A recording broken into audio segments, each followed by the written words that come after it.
Hello and welcome to today's KDP University's At Home with Jonathan Yanez. I'm Trisha, and for the past 5 years, I've moved around Amazon's books teams, learning the business so I can share it with authors. Prior to coming to Amazon, I worked as a graphic artist, project manager, and educator. But enough about me. We're here to talk to Jonathan.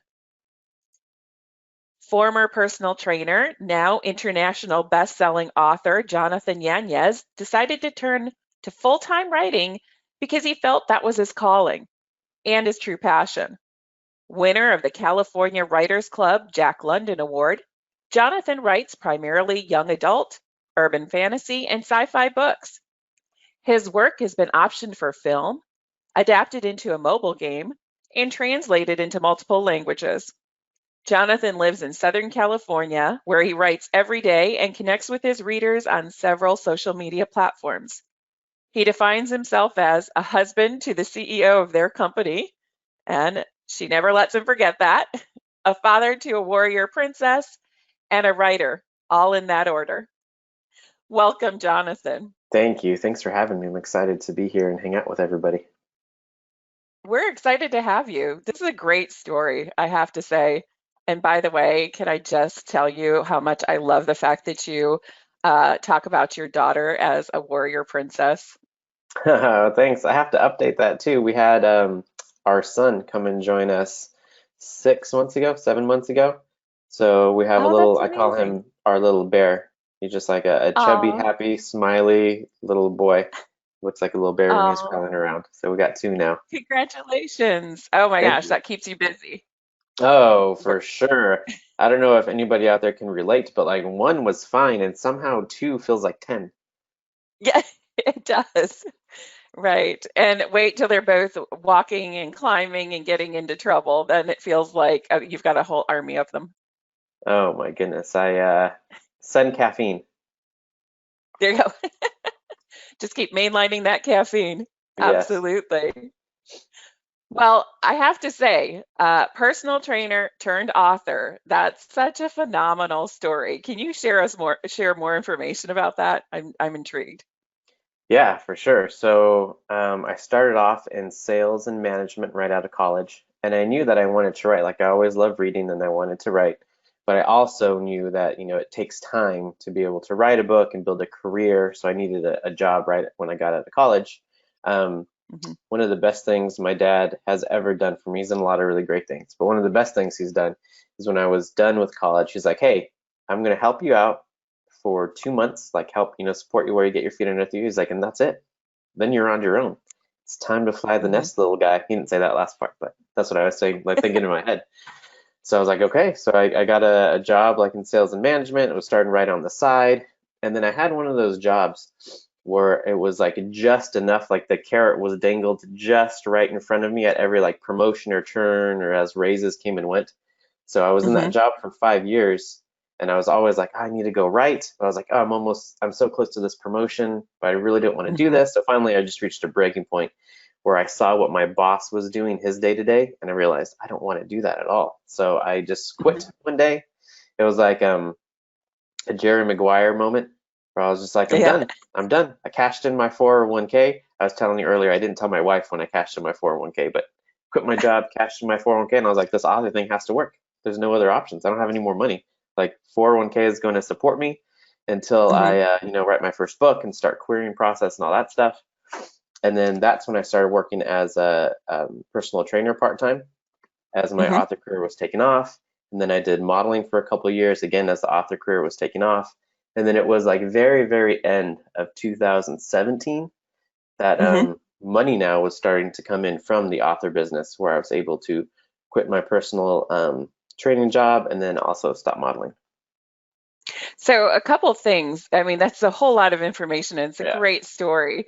I mean, first of all, kudos to your wife. That's an amazingly, she's got to be an amazing woman to be like, that's fabulous. Let's do this. Um, For sure. Yeah, today's her birthday too. So happy birthday, oh, Jen. happy birthday. Awesome. Great birthday present. Um,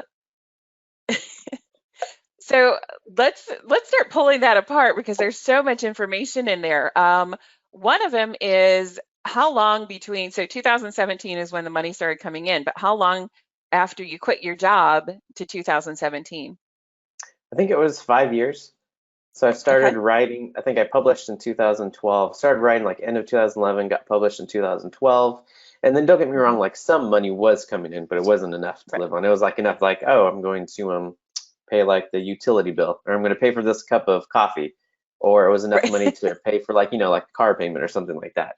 It Right. wasn't until end of 2017 that Hmm. like livable money came in. I live in Southern California, so it might be more things might be more expensive here than other places. Um, Uh-huh. so I needed, to make a healthy income from my books. Right. But yeah, as the years passed and I just kept on grinding, just kept on hammering at it, we finally got to the point where my wife was able to leave her job. So at the beginning, January of 2019, so 2 years ago now, she left her job working for an advertising agency to come work for our company now. Mm, gotcha. Well, that might explain the fact that your branding is on point. I have to say, um, it's just it we're gonna kind of dig into that too. I wanted to kind of ask a little bit about, did you go straight into self-publishing or did you try to work with publishers? Are you just 100% self-published or you traditionally published as well? So when I started off, I didn't know. I think like one or two people had kind of mentioned this thing through Amazon, the self-publishing, but I didn't really know what it was. So I kind of looked into it, but I wasn't sure. And I think the traditional mindset, everybody else was telling me, 9 out of 10 people telling me like, oh no, you need to query agents. You need to do it this way. So when I started off, Mm-hmm. I started querying my first book. My first book that I did was called The Beast Within.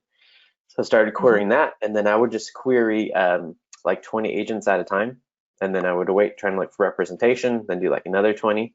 So it's finally after I did my first 100. So after 100 agents that I queried, I finally got a yes for a series.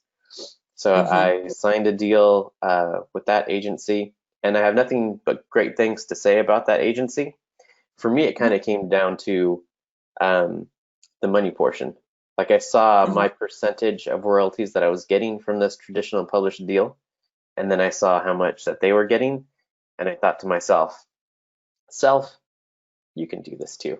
You're capable of, getting like the formatter and the editor and then, the cover designer and doing it yourself.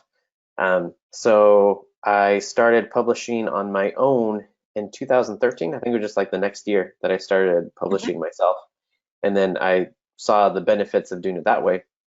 So I went ahead and started, and just like that mindset of being able to take ownership for what I create and not just be the creator, but also be the producer, um, has gone a long way. Now we've kind of like turned that mindset into other facets of our company, whether it's foreign rights or Mm-hmm. audiobooks or, other kinds of revenue streams that we can create ourselves.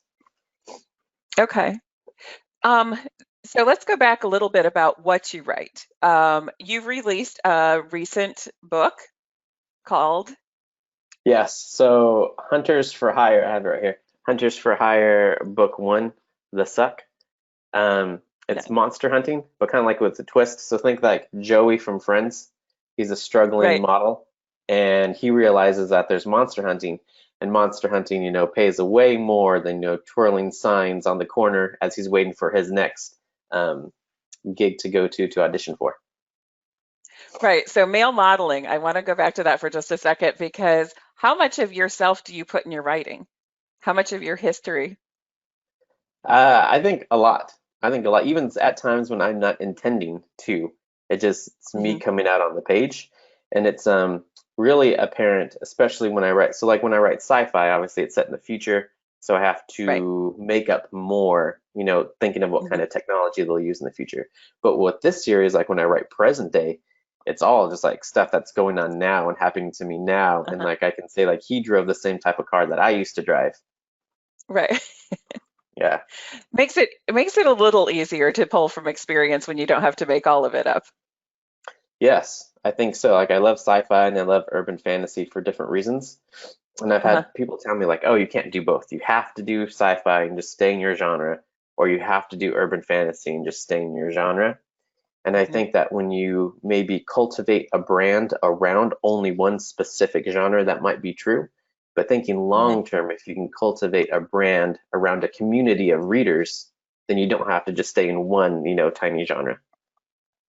So let's talk about your community of readers because I think, as we mentioned before, your branding, I think, is on point. You obviously know who your readers are, and you are able to build a community and write content and then brand that content with your descriptions and your titles to that community.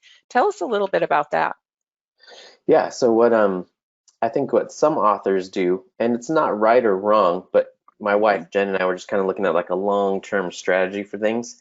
If you go all in and try to brand a single series, I mean, Mhm. God willing, if you're a writer, you have more than one series in you. You're going to write, multiple series and multiple books. So what we decided to, instead of just branding one single series, like this, instead of branding Hunters for Hire, we would Mhm. brand our community of readers. So we call our community of readers our pack.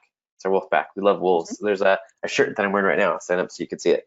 So this is our brand logo. It's the wolf. And Uh-huh. we've done all kinds of things from like magnets that people can put on their refrigerators or cars, like stickers that they can put up as well. So we just Uh-huh. decided that our brand was going to be the wolf. And on the magnet, it has our three kind of like keywords that we use: hope, adventure, and family. We wanted to make sure that make sure we leave people with hope. Like you're never going to read one of my books and be like, that was a horrible experience. I feel so depressed. Like, I hope not. I hope that's not what happens when you read my book. I want to give you hope because I think the world is a dark enough place.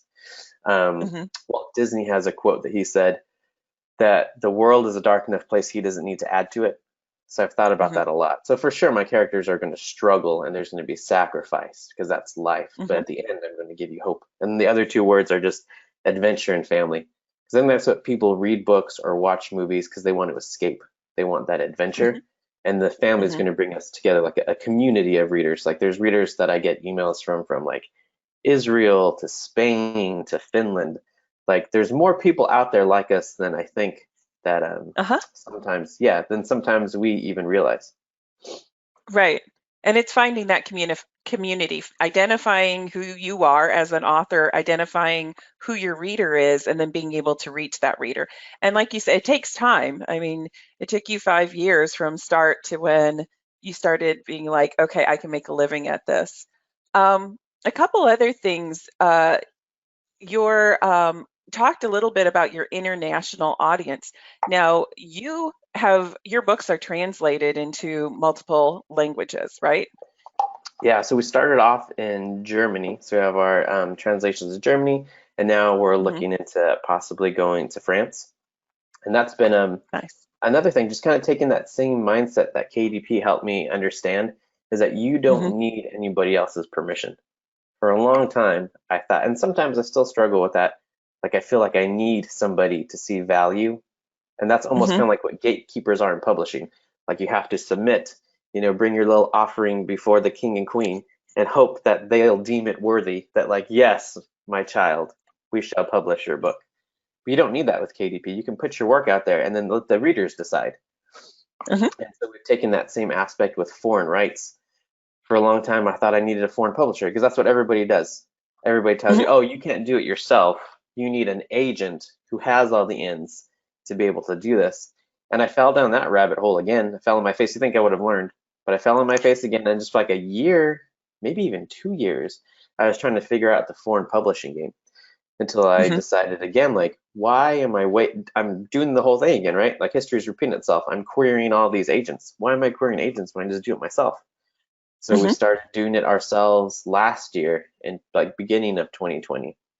And that has been a huge, huge positive impact in our business now as we're able to create a new revenue stream from a different Hmm. country. A lot of people think when they write a book that it's only a book that they can get royalties from or earn from. So it's like either ebooks or paperback.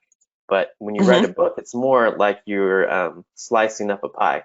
So there's ebooks, there's paperback, there's audio, there's foreign rights, there's video games, there's film, Hmm. there's hardcovers, there's merchandise. Like there's all kinds of different ways that you can earn money from your product.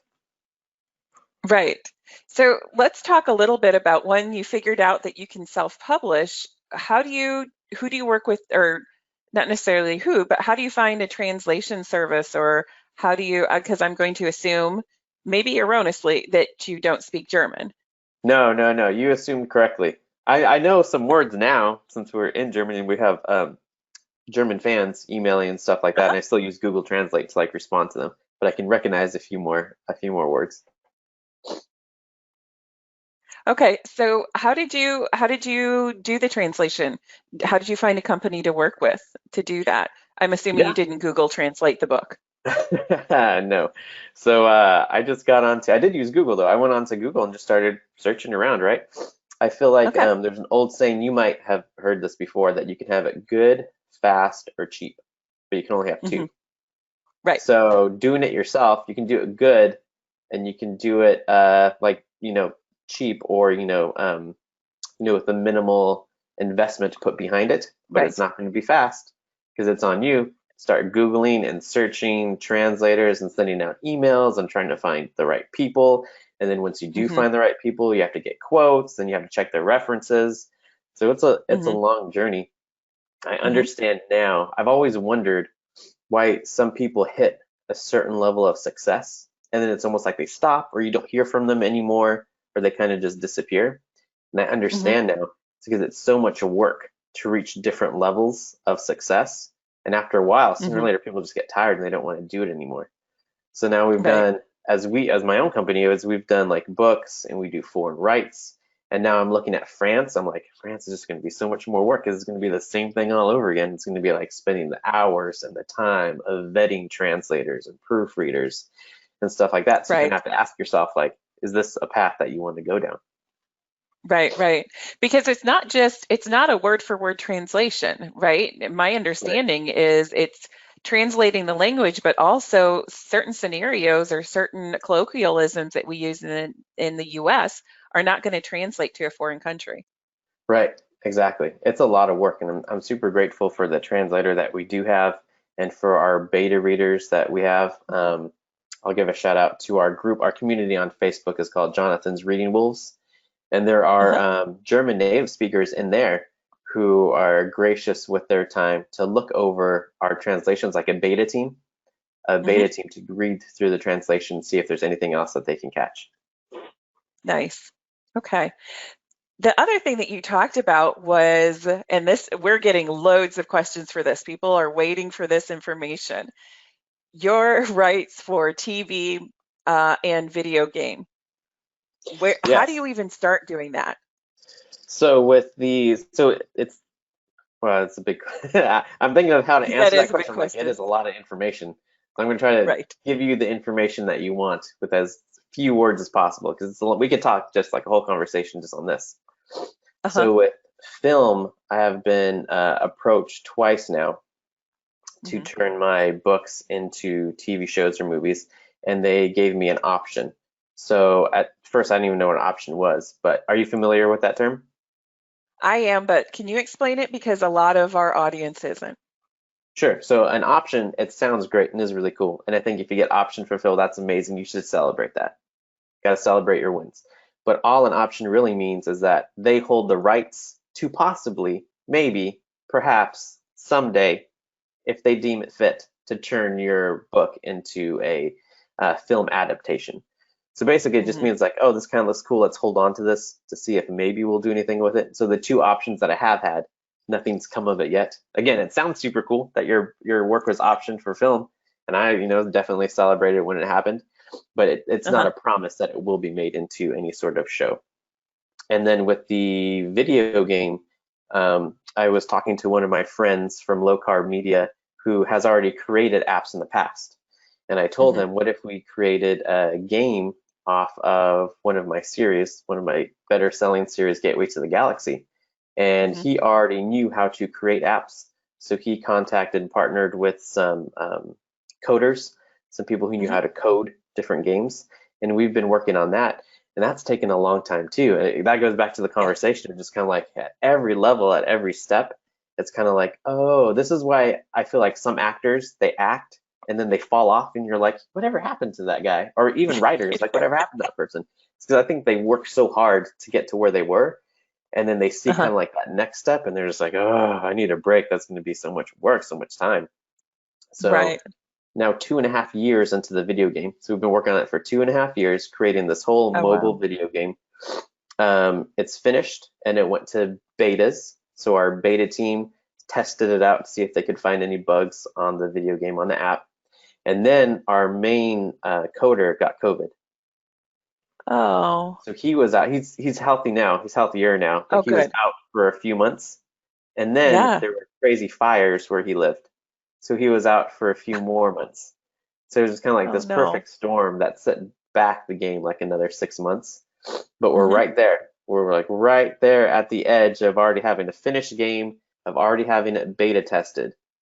Now we just need to go through any final fixes, and then we can start talking about the marketing plan, how to roll it out. Nice. Well, congratulations on that. I know that's a huge feat, a lot of work.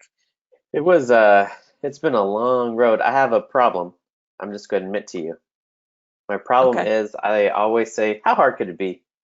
How hard could it be? I could do that. I could do that. How hard could it be? Like creating a video game? Yeah, yeah, I could do that. How hard could it I be? can Well, two totally and a do half that. years later, I'm understanding how hard it could be. See, I have a theory on that, and I do the same thing. People come to me and they're like, "Hey, do you want to do a series where you interview authors?" And I'm like, "Sure, how hard can that be?" And then you realize, wow, if I had known now what I knew, what if I had known then what I know now, I probably wouldn't have done that. But it's turned out phenomenally. I have a feeling it's the same. Yes, for sure. Like you're talking to the person who's made every mistake in the book, like from early on, from like covers to editing to not understanding marketing to branding. Like I've made every single mistake. I've been in this for almost 9 years. Hmm. So I mean, if there's anything that I can do to help other authors when they reach out, I definitely tell them like, hey, don't do this. Don't do X, Y, and Z. Like it did like for covers, we'll take covers for example. The Okay. hard truth, boys and girls, kids, is that it doesn't matter what you think a good cover looks like. It doesn't matter. It doesn't matter. It matters what the reader expects and their expectations in that genre. So I could Yes. have a cover that I'm like, I don't really know if I like it, but if it fits perfectly in the genre, like here, we'll take this one for example. So Hunters for Hire, Uh-huh. urban fantasy, right? Like in my mind, maybe he has like a cool looking axe or some sort of war hammer in his hand. He's like tough and gritty, and there's like blood coming off his face. But that's not the typical urban fantasy cover. So I kind of had Right. to put what I thought into a box and be like, what is going to sell? What do the readers expect to Hmm. find? Right. Totally agree. And I think that that's a great call out. And just, because that's the first thing when people search, they're going to see that cover. That cover is going to stick out. So, to your point, if it's what they're looking for, that's what's going to make them click on that button. Exactly. Now, you're more than happy, like you said, to share your knowledge with other authors. You actually even wrote a book, a nonfiction book. Yeah, so I wrote a book to help out authors, just putting everything down. It's pretty short. It's called Get It Done. So you can find it on Amazon. And it's just kind of like everything that I've learned through the years as short as possible because I know when you're an author and you're trying to make this work, you need to be writing, you need to be working on your business. It's like, how can I Uh-huh. put, condense all this information that I know now into a book? So I wrote the first edition and I'm working on a second edition now. It's just kind of like on the back burner with all these other projects. It always seems like there's something going on. Well, that brings me to my next question. How do you write with all of this other stuff going on? How do you find time to write? Like, what's your day look like? Oh my goodness. I'm always looking to try to find different ways to maximize my writing. Like I tried Huh. smelling salts. This is a true story. Oh, I tried smelling salts and because athletes use them how'd like that work? lifters, like I work out, Yeah. so like the other people using them, stuff like that. It's not illegal for anybody who doesn't know what smelling salts is. So I looked into it and I was like, yeah, I should try smelling salts. So my wife found it in the car because I always take one of the cars to the gym. So she found the car. She's like, what is this? I was like, smelling salts. I told you I was going to try them. She's like, I thought you were joking. I thought that was a joke. And I was like, no, I was being 100% serious. I'm trying to like find ways to maximize my writing and wake myself up so we can go. So a normal day looks like 5 a.m. The alarm goes off. Uh-huh. I wake up and I try not to look at my phone. I'm not always perfect, but I try not to look at my phone when I first wake up because I did that for a long time. And then Hmm. I can even just get lost doing good things like productive things, like answering messages or posts or Instagram, like things that I should be doing to get my brand out there and the name, stuff like that. Hmm. But in the morning, I need to keep that time sacred for my writing Hmm. because there's two little beings that are going to be waking up soon within hours. And Josephine's my 4-year old. She's going to want to hang out. We always make breakfast together every day. So I know I Oh. have like between 7:30 and 8 o'clock is that when I'm going to get that knock on my door. Who we're kidding, she doesn't knock. She like kicks in the door of my office so we can go and hang out. So I know that I have from that 5 a.m. to like 7:38, and then that's it. So Uh-huh. it's on me to own that time and to get in as much writing as I can. So my daily word count is 4,000 words, and I write 6 days a week. I take Sundays off. Hmm. So I do 1,000 word sprints because if I try to Okay. tackle, 4,000 words at one time, it's going to seem overwhelming. Uh-huh. So no distractions, no Facebook, no phone, maybe some music if I need some music, maybe some coffee because I'm a big proponent of caffeine. And then I'll sit down and then just start typing. Um, Hmm. Two things that have really helped is one, already knowing what I'm going to write when my fingers hit the keyboard. Like I can already see the Okay. scene in my head, so I know exactly what I'm going to write. So it's not just like, oh, what's going to happen? What should I do now with this character? I already know it's just go time. And then the second thing is when I'm writing, I use Microsoft Word. So when I misspell words, there's like that red squiggly line that comes underneath. Hmm. I used to stop what I was doing and go back and fix those words then. But then I realized even after you finish the book, there's going to be multiple rewrites and editing phases that you're going to have to do. So don't take yourself out of that flow state now to stop what you're doing to go fix misspelled words. Just keep on Hmm. going and then get those done when it comes to the editing phases. So let's talk a little bit about, you mentioned you know what you're gonna write when you hit that keyboard. So are you a plotter? So you've plotted the entire book, or No, so I don't really know what's going to happen with any of the characters. That's the fun part for me is like I'm just like on this adventure with them. So sometimes uh-huh, I'm writing these characters and I'm just like laughing because I didn't see that coming, or there's like a new character, or like a lot of times like the love interest, like I'll think uh-huh. the love interest is going to be someone and it's not. Like that person just doesn't work. So it's a completely new character that comes into the series and that's going to be the love interest. So that's one of the big Gotcha. parts that's fun for me because I feel like I'm on an Mhm. adventure with the characters. Right, right. I think that's a great call out. And people do it differently. Some people plot the entire thing and then they go on the adventure and they find, new holes. Or some people are like, nope, we're just gonna see where this leads me. Yeah, it's funny when readers will tell me, like in our Facebook group or an email, some of that, like, I can't wait to see what happens. And I'm thinking to myself, I can't wait to see what happens too, because I have no idea. It's not like I'm master planning this out. I have no idea what's going on. Right. So how many books do you release a year? So it has been different. So when I first started, I was trying to do a book a month. And then now that's kind of changed. I think last year we did maybe 8 or 9 titles. And Hmm. then this year, um, I was thinking for at least 8, but it kind of depends with Okay. how long each book's going to be. Because I was writing Hmm. 60,000 word novels, so I can get those out faster. Hmm. But now I've been Right. doing 80,000 word novels, so those are going to take, Okay. a little bit more time. So I'm thinking Right. 8 this year.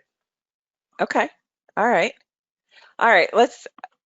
I was going to start taking questions earlier, but I think we were able to incorporate a lot of the questions into our conversation. But I definitely want to take some time and answer some questions from our attendees.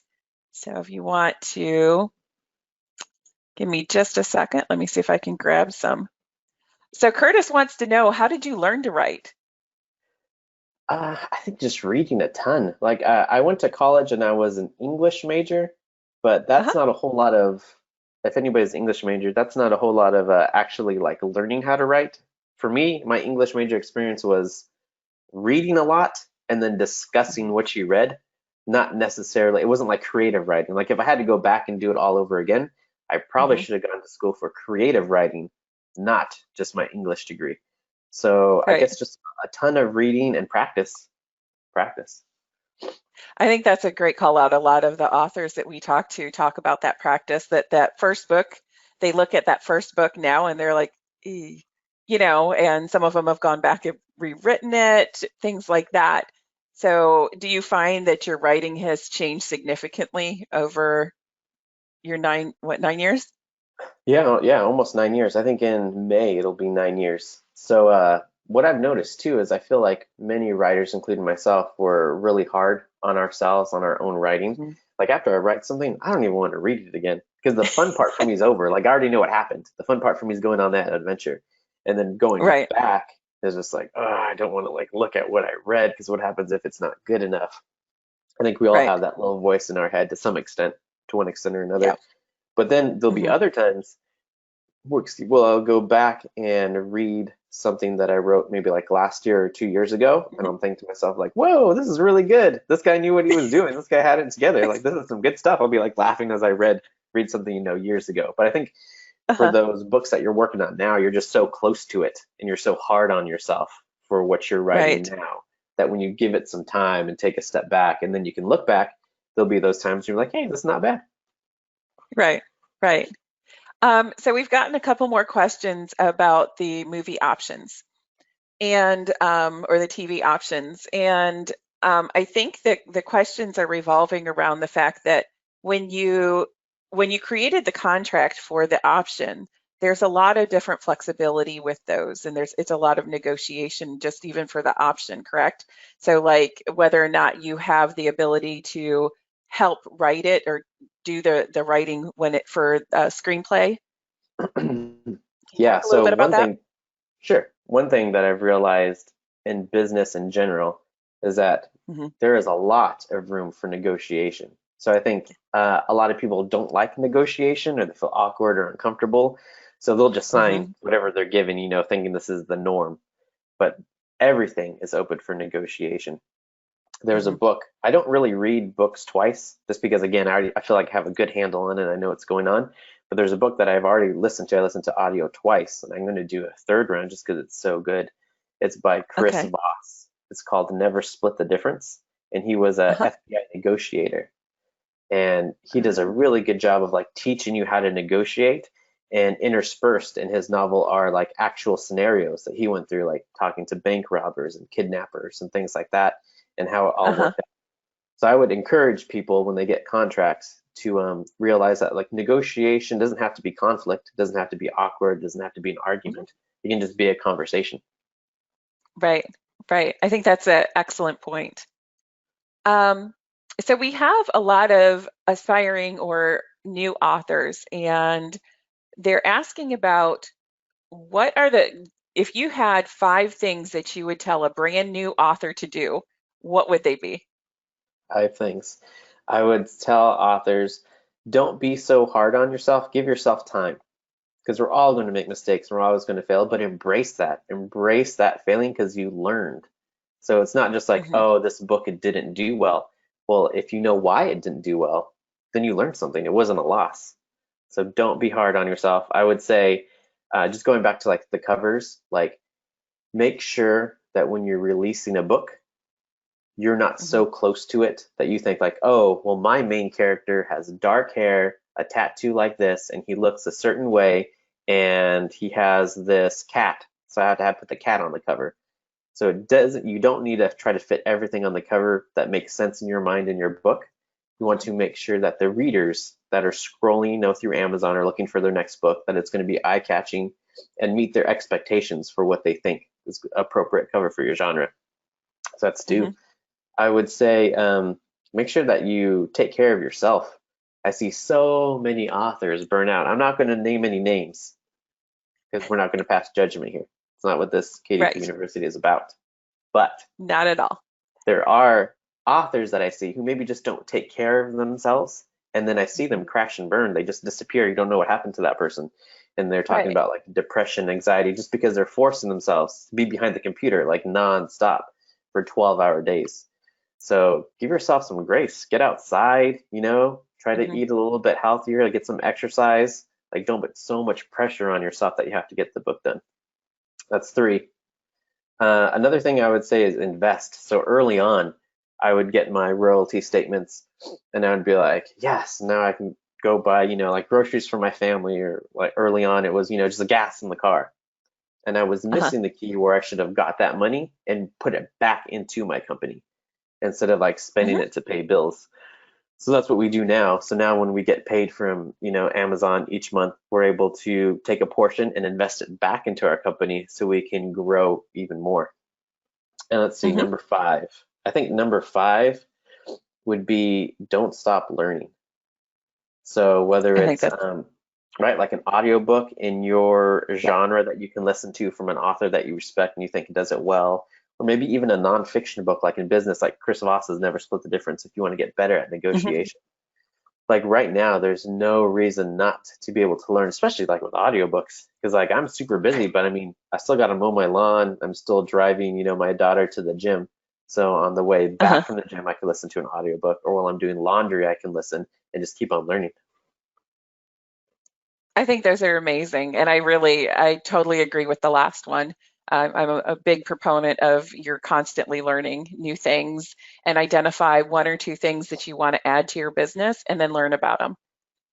Yeah, and I think a lot of people put so much pressure, or if you look at the big picture of things, you get overwhelmed easily.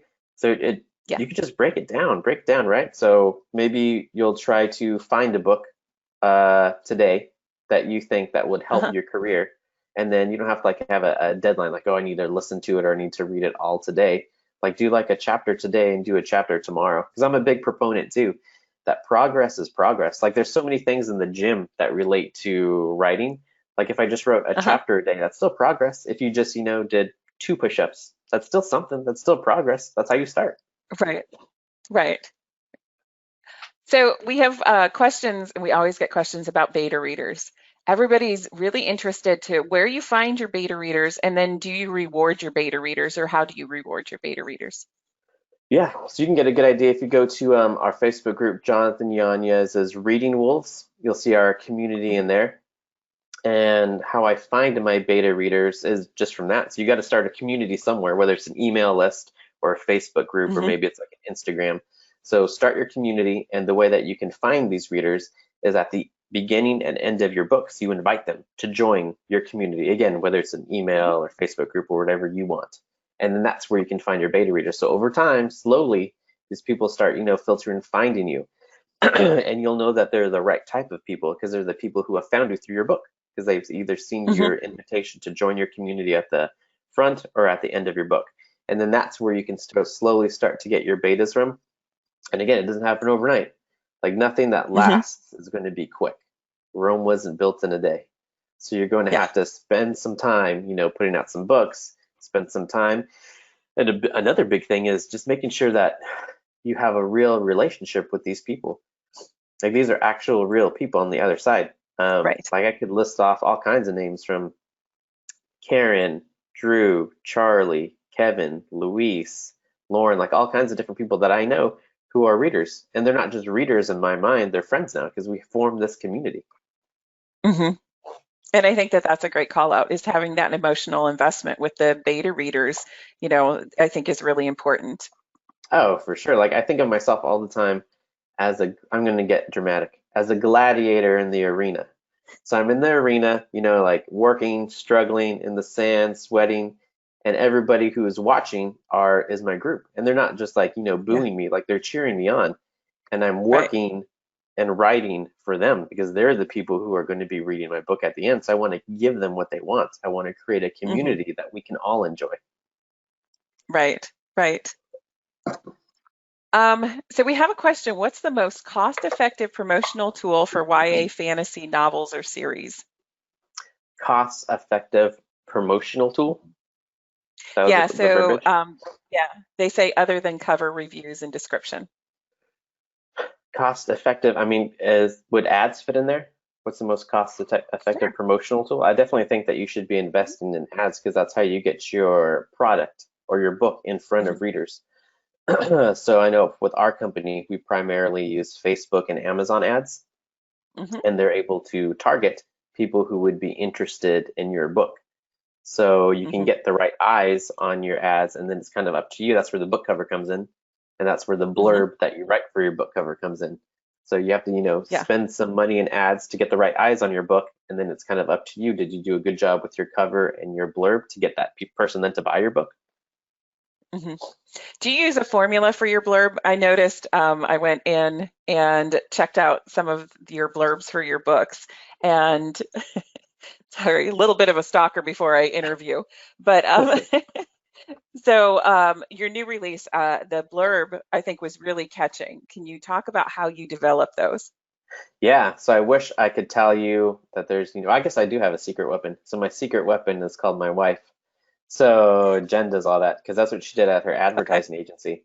So what Right. I'll do is I'll go in and I'll write like the rough draft of the blurb, Uh-huh. kind of like just get the key elements in there, like this is what's going on, and then she goes back in and makes it just so much better. Gotcha. I gotcha. Okay. I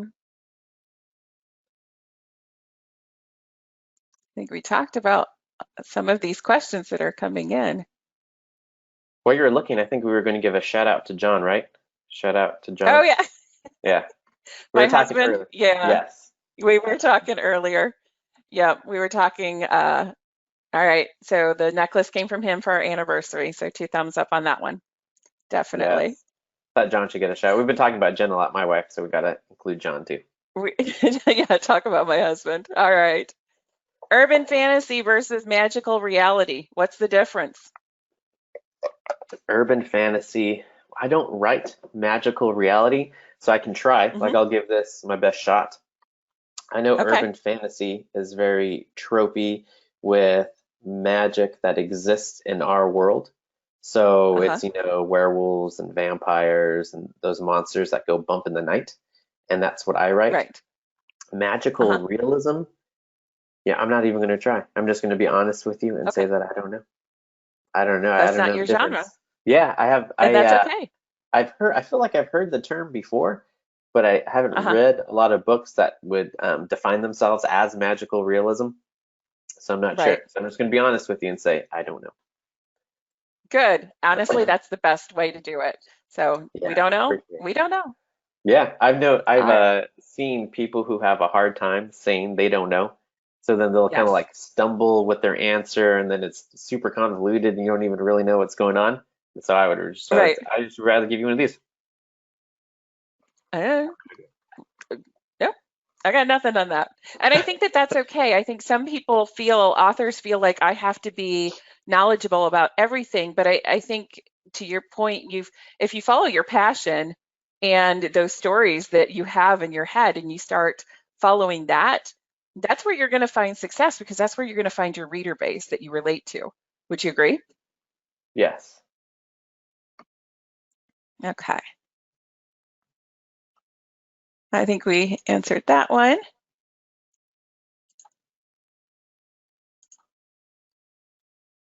Do you have an email list? Do you send out a newsletter? Yes. Yes. So I send out a newsletter. I try to send one out twice a month because I found for my Uh-huh. reader group that's kind of like the sweet spot.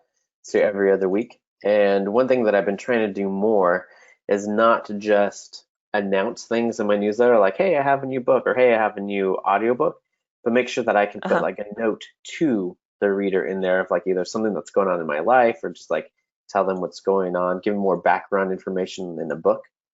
I Hmm. get some emails from authors that it's just like whatever they have new, and then like nothing Hmm. personalized. So it's like, oh, I'm so excited to release this new book.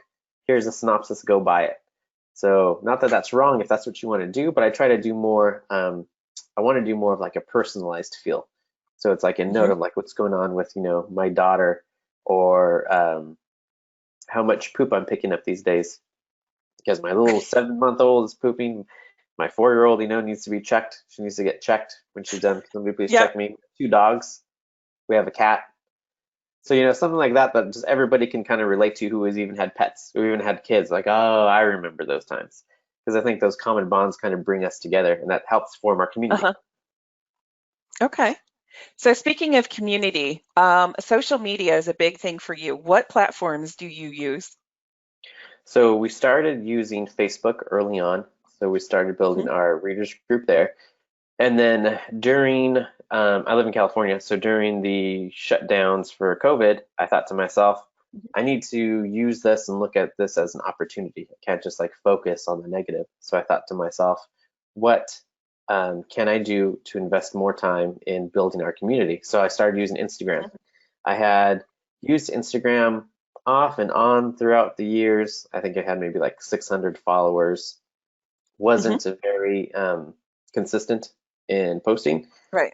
So maybe in June, maybe in June or July, we'll say June, I started getting serious about Instagram. I'm like, have some more time. I'm not going anywhere. So I have some more time to start Right. posting. So I've been able to post and communicate and connect with readers there to now, Hmm. I think we've almost tripled that number that we had in less than a year of just organic engagement. Wow, that's amazing. It's I've been I've fun. been seeing a lot more. Yeah, I've been seeing a lot more authors, especially authors that write young adult on TikTok. Any thoughts of moving over there? Yeah, I feel like I personally, I can only do a certain number of social Right. media platforms well. So I have my Hmm. newsletter, I have Facebook, and now I have Instagram.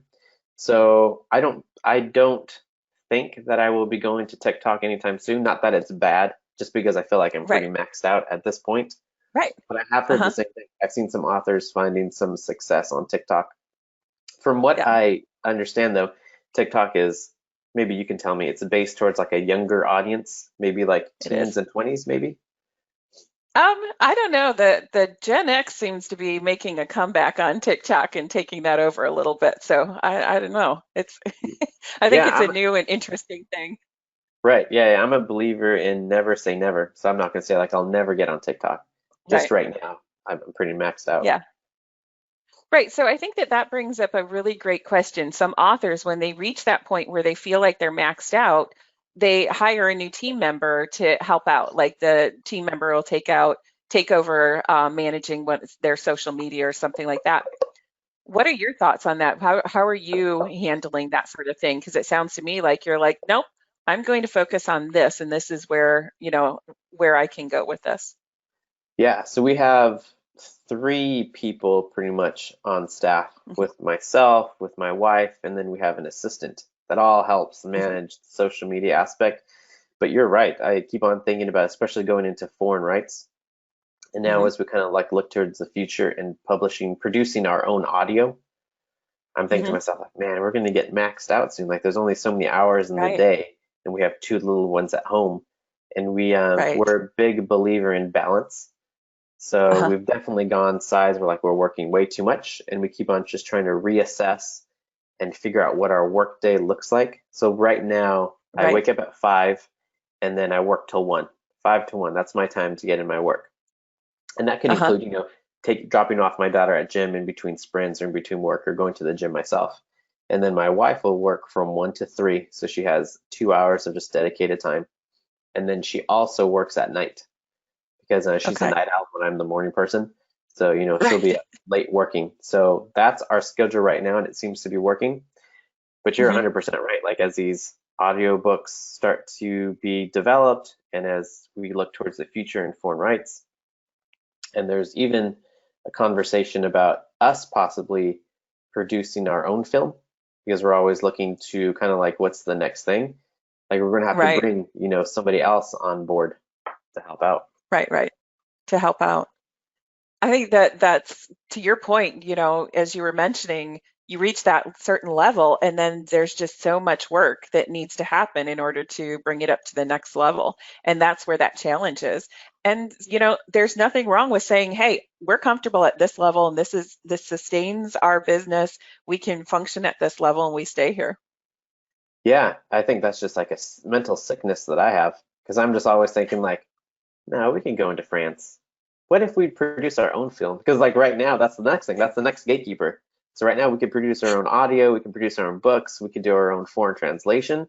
Now Uh-huh. we're meeting all the gatekeepers in film.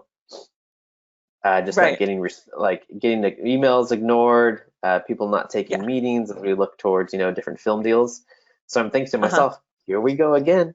Here's the gatekeepers again, like as we're submitting and people are like, oh no, no, your work's not good enough. Like, oh no, no. Right. I'm thinking to myself, I've been down this road so many times before, and it's always worked out. We've been able to turn a profit in books. We've been able to turn a profit in foreign rights. We're working on Uh-huh. audiobooks right now. Why am I waiting? I've done this before, right? Why am I waiting to get somebody else's permission to say like, yes, my son, your IP seems good enough that maybe we can make it into a film. So Right, right. that's the next mountain to climb is kind of like, what does it mean? What would it take to do maybe like a short, maybe like 5 minutes, a 5 minute, really Right. well done short of your book with some witty dialogue, makes people smile and want to know more. Right. Right. Um, we have a question about mentors. So when you got started and you were getting into this space and learning all these things, did you have a mentor? I didn't have anybody specifically that I could call out to or that I thought of as a mentor. Mm-hmm. When at every stage of the game, these are not my words. So I'm going to sound super wise right now, but I did not make this up. Somebody else said. I can't remember who said it, but this is somebody else said that at every stage of the game, you need people that you're teaching, at least one person that you're teaching. That way, you know what you're talking about and you can kind of refine how to explain. You need to find Mm-hmm. people who are at your same level, like colleagues that you can kind of bounce ideas back and forth. And then you need to find somebody who's where you want to be, who's at that next level. That way, you can learn from them. So I would recommend doing that instead of maybe just looking for one mentor. And then Mm-hmm. I would just do it by reaching out to other authors. One of the biggest ways that you can befriend an author who's maybe at that next level that you want Mm-hmm. to be is by providing value. Because authors all the time, they get people like, oh, how did you do this? Or I really want to learn this. But if you can Mm-hmm. provide a value, be like, oh, maybe I left a review on your book that I read and it was really good, and I just wanted you to know how much I enjoyed it. Or maybe it's something like, you know what, I have a super small email list. Maybe you only have, a few dozen people, but I wanted to Uh-huh. share one of your books with my audience because I think they would like it. So when you are looking for like a mentor to create a relationship, try to figure out a way where you can add some value. Mm-hmm. I think that that's a really good call out. Um, let's see. We have a question here. Is your business not to get into, and if you're not comfortable answering this, again, you can say no. Is your business incorporated? When do you decide that, I'm just an author and, it's a personal business versus I'm turning this into like an LLC or something like that? Yeah, so I can give you a half answer to that.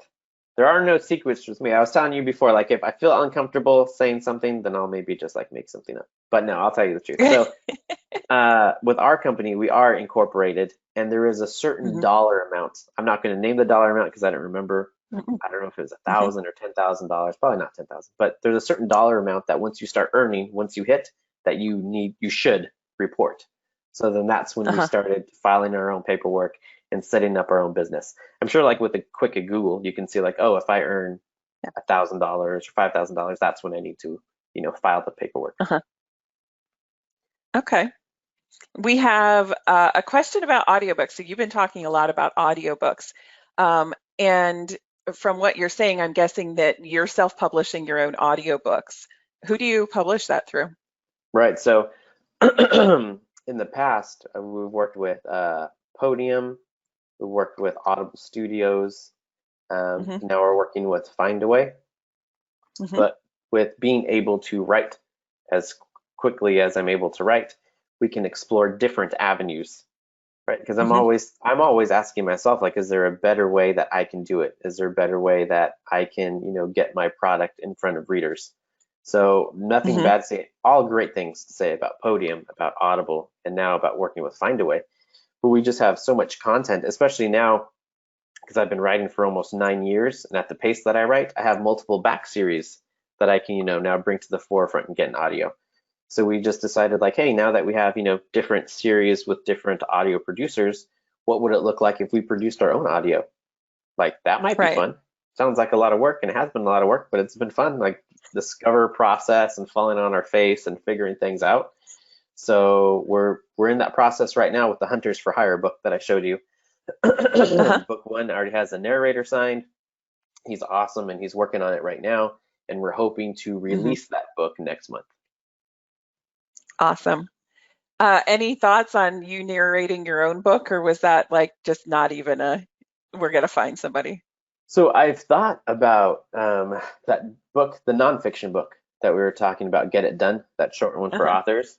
I was thinking of when the second edition comes out, of going into a recording studio and recording that book, and I think that could be fun. It just comes down to Uh-huh. time. It's like, how Yeah. much time do you have, and what would that look like? Because I mean, I'm waking up at 5 a.m. and then between, the mental drain of writing the books, running around with kids, going to the gym by, I'm just gonna be honest with you, by like 9 p.m., that's stretching it. By like Uh-huh. 8:30, I am a zombie. I am just like, Right. put this guy in bed because he is no use to us. I'm just like going through the Right. motions. So I always think about that when it comes to kind of like, I would like to narrate my own book, nonfiction. I think that would be fun. I don't think I could do fiction because one thing that I've learned is with a good fiction book, it's a performance. These narrators are able Right. to inflect their voices and do different tones and different languages almost, right? Like if you had Right. somebody in the book who's described as being German, well, they got to sound like they're, from Germany, or if like Russia doing different Right. accents. So I don't have that gift, so I wouldn't want to ruin, a fiction book, but nonfiction sounds fun. Uh-huh. Good. Yeah, I think that that's a great call out is that that skill set, those audiobooks are voice actors, and the best ones have that ability to change that inflection and do the accents, and that's a skill set all in its own. Yeah, so it's been fun. Again, it's funny because like at every stage, at every level, you kind of go back to that point with like, am I willing to go get my bruises and lumps learning how to do this? Right. So now that's what we're doing with audio. Like, are we willing to like put ourselves in a position, get ignored from some narrators, like spend time Googling and try to figure out how to like contact this person and like figure out how it all works. So I feel like to Uh-huh. keep ourselves sane, our company can, kick off maybe like two new initiatives each year, like two Hmm. big new things that we're learning and setting up before we go on to take the next thing. So that's why we've kind of like pumped the brakes on a film. The crazy part of Yeah. me would love to start, because I already know somebody who can write the script. I know somebody who can film to kick that off now, right? But it's just kind of Right. like, with what time? What time? Right. Right. Absolutely. Okay, we are almost at time, so I have time for one more question, so I want to make it a doozy. Um, so Melanie wants to know, she says, that's a great horn. Does it make your drink taste better? It does. It's actually laced with smelling salts, so I can get a whiff of alertness while I drink my caffeine. No, I was actually thinking like an ultimate, because I've seen some horns now where I could put like our wolf logo on, like get it branded in Yeah. there. So that wolf logo could be like branded in there. I'd be like, oh, that Uh-huh. would be cool. So I need to work on that next. There you go. All right. On that note, we are at time, and I cannot thank you enough for joining us today. It has been so much fun. Thanks so much for having me on. I can't believe that it's already been an hour. You get in those good conversations where the time just Yeah, flies. exactly. Exactly. It's like, dang it, it's all done. All Yeah, that was right. fast. Well, yeah. All right. Well, thank you all for joining us today. Happy publishing, everybody.